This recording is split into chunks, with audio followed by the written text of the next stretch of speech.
भगवान कृष्ण को भगवान विष्णु के 8वें अवतार के रूप में और अपने आप में सर्वोच्च भगवान के रूप में पूजा जाता है। वह करुणा, कोमलता, प्रेम के देवता हैं और भारतीय देवताओं में सबसे लोकप्रिय और व्यापक रूप से पूजनीय हैं। उन्होंने हमें जीवन, प्रेम, खुशी, धर्म, मोक्ष, मुक्ति, भक्ति योग, ध्यान, धर्म, सत्य के बारे में सब कुछ सिखाया। आइए जानते हैं श्री कृष्ण के श्री मुख से निकले कुछ अनमोल वचनों को। वो सब कुछ करो जो तुम्हें करना है, लेकिन लालच से नहीं, अहंकार से नहीं, वासना से नहीं, ईर्ष्या से नहीं, बल्कि प्रेम, करुणा, नम्रता और भक्ति के साथ। इसका अर्थ यह है, भगवान श्री कृष्ण इस अनमोल वचन के माध्यम से कार्य करने की नियत का उल्लेख करते हैं। जब किसी भी कार्य करने में अगर लालच होगा, बेईमानी होगी, जलन होगी, तो वो काम न तो सही होगा और न ही उसके परिणाम फलदायी होंगे। इसके अतिरिक्त जिस कार्य को हम पूरे मन से प्रेम पूर्वक करेंगे तो वो न सिर्फ हमारे लिए बल्कि समाज के लिए भी हितप्रद होगा। नर्क के 3 द्वार हैं, काम, क्रोध और लोभ। यह इंसान को कैसे मिलते हैं? जो व्यक्ति कामी प्रवृत्ति का होता हो, जिसके मन में लोभ होता है और जो अत्यधिक क्रोधी स्वभाव का होता है, उसके लिए नर्क के द्वार सदैव खुले होते हैं। अर्थात ऐसे व्यक्ति को तो सिर्फ नर्क में ही जगह मिलती है। जो आप जो चाहते हैं उसके लिए नहीं लड़ते हैं, तो जो खोया उसके लिए मत रो। इसका अर्थ यह है कि मनुष्य सब कुछ चाहता है पर सब कुछ उसे नहीं मिल सकता। आपको जो नहीं मिला उसके लिए पश्चाताप मत करो, और जो आपसे खो गया, जो आपसे अलग हो गया, उसके लिए निराश भी मत हो। सभी प्राणियों के हृदय में स्थित आत्मा हूँ।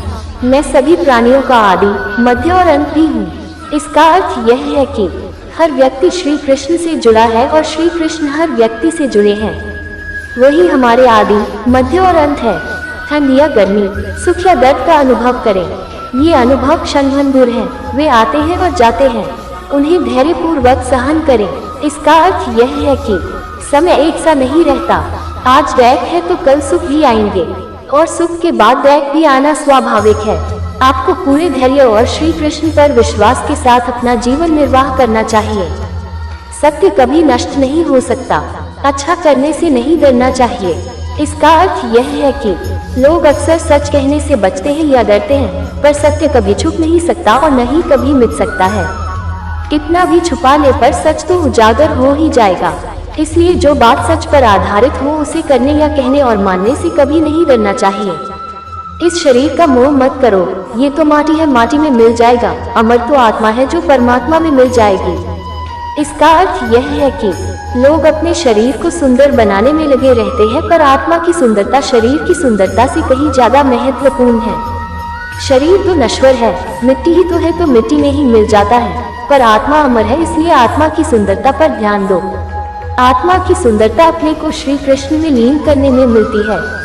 मन चंचल है, इसे और संयमित करना कठिन है, लेकिन यह अभ्यास से वश में हो जाता है।